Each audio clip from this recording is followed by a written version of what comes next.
Em novo encontro com apoiadores, presidente Jair Bolsonaro volta a pedir transparência nas eleições. Acompanhe com Vitor Hugo Salina. O presidente Jair Bolsonaro esteve em Maringá, onde participou da Expo Ingá, ao lado de aliados, entre eles o líder do governo na Câmara, Ricardo Barros, que é do Paraná. Antes, Bolsonaro percorreu a região em mais uma motociata com apoiadores. Essa maneira como fui recebido aqui, como em qualquer outro lugar do Brasil, é a verdadeira pesquisa popular. No discurso, em tom de alerta, Jair Bolsonaro saiu em defesa do governo. Vocês sabem que pior que uma ameaça externa, é uma ameaça interna de comunização do nosso país. Nós sabemos o que está em jogo. Todos sabem o que o governo federal defende. Defende a paz, a democracia e a liberdade. Um governo que não aceita provocações. Um governo que sabe da sua responsabilidade para com o seu povo. O presidente Jair Bolsonaro afirmou que a população civil armada pode ser um reforço em caso de ameaça externa. Somente os ditadores temem um povo armado. Eu quero que todo cidadão de bem possua sua arma de fogo para resistir, se for o caso, à tentação de um ditador de plantão. Por fim, o presidente voltou a cobrar transparência nas eleições. A vontade de vocês tem que prevalecer. E todo o meu ministério está empenhado em defender a nossa Constituição e a nossa liberdade. Todos têm que jogar dentro das 4 linhas. Nós não tememos resultado de eleições limpas. Nós queremos eleições transparentes, como a grande maioria, ou por que não dizer, a totalidade do seu povo. Ricardo Salles, faz bem o presidente em reafirmar a importância que vê na transparência nas eleições e o que ele diz sobre armar a população, como você vê essa declaração? Bom, o governo é favorável ao direito à legítima defesa, ou seja, que os brasileiros de bem tenham meios de se defender contra a bandidagem que corre solto por aí, inclusive em virtude da política de segurança frouxa de muitos governadores, né, que não deixam a polícia trabalhar. Inclusive aqui em São Paulo, colocaram aquela câmera no peito dos policiais e deixaram, portanto, os policiais de mãos atadas. É importante que a sociedade tenha meios de se defender e, para isso, é preciso ter as armas, porque ninguém vai jogar um pacote de desodorante no bandido. Você tem que ter uma arma de fogo para se defender. Agora, com relação às eleições, o presidente tem dito, e muitos têm dito, que o comprovante do voto impresso teria sido um grande avanço. Inexplicavelmente, há uma grande resistência por parte das autoridades ligadas ao setor eleitoral em ver implementado este comprovante de votação. Nunca se tratou, ao contrário do que foi dito, em voltar ao voto impresso, assinar ou marcar X em cédula de papel. A discussão que havia, e teria sido muito correto colocá-la em prática, era o comprovante do voto conexo, ligado à urna eletrônica. Você continuaria a ter voto em urna eletrônica, mas sairia ali um comprovante impresso, que permitiria não só o monitoramento daquilo que sai de cada urna, mas também o cômputo desses votos nas diversas etapas. E mais do que isso, auditar as eleições caso houvesse qualquer dúvida. Como houve em 2014, entre o Aécio e a Dilma, o PSDB chegou a pedir a contagem de votos, depois viu que não havia o que contar. Portanto, esta ideia de ter o comprovante impresso do voto era uma ideia muito boa, infelizmente não foi aceita.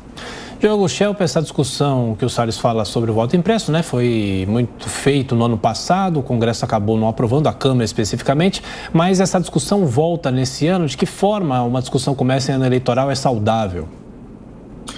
Olha, Thiago, não é saudável considerando-se que o presidente Jair Bolsonaro prometeu no ano passado que, independente de qual fosse a decisão do Congresso a respeito, ele a respeitaria. E agora está deixando claro que não, porque volta ao assunto.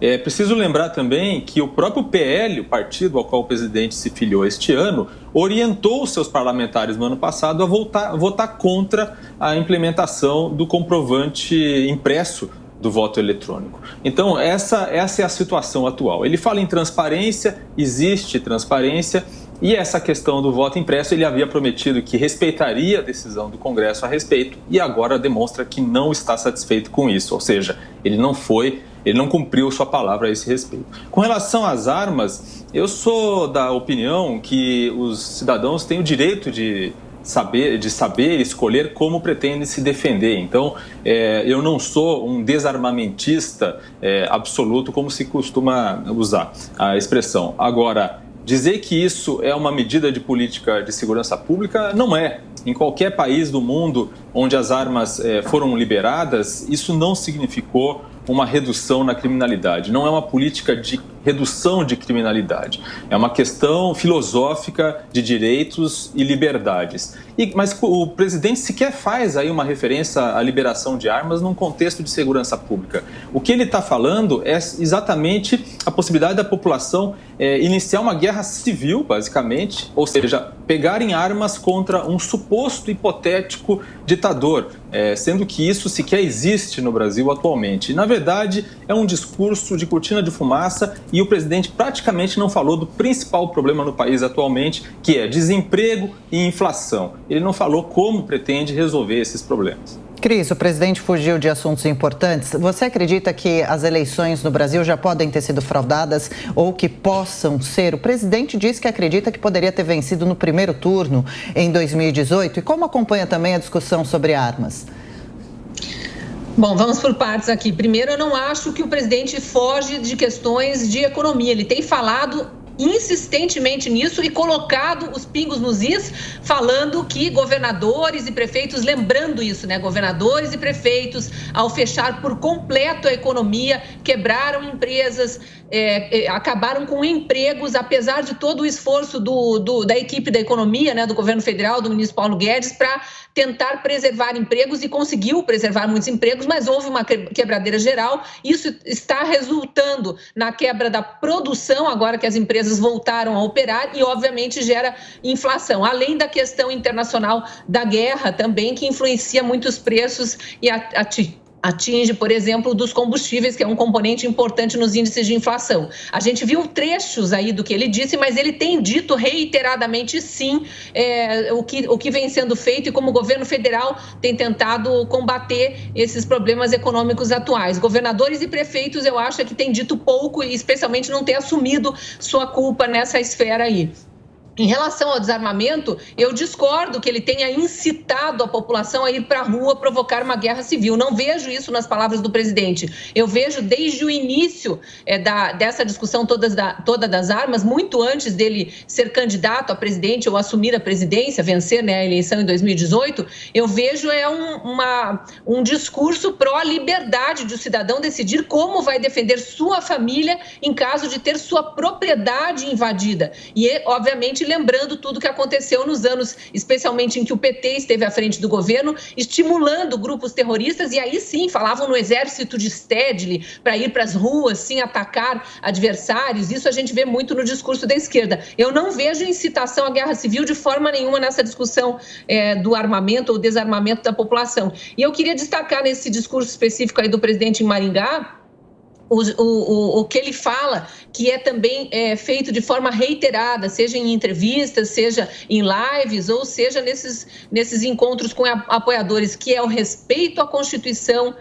e o respeito às liberdades individuais, que vem sendo profundamente atacado no Brasil pelo Poder Judiciário, que é justamente quem deveria preservar a Constituição e o que está escrito lá, entre elas, as nossas liberdades. E o Judiciário, quando eu falo aqui, é especificamente as altas cortes, o STF e até o TSE, que anda desmonetizando pessoas, censurando aí coisas que a Constituição proíbe.